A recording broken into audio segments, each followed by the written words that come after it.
係 Smile 嘅戲劇導師，我係 Miss Crystal 啊。咁今日要分享下 K1 嘅小朋友咧去返幼稚園嘅時候有啲咩小貼士係咪？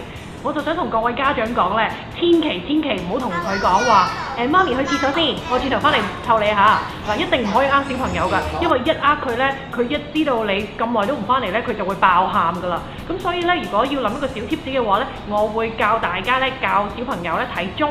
係啦，你可以咧喺屋企教定小朋友點樣睇時間。譬如我哋今日1點鐘返學，跟住我2點鐘會返嚟接你。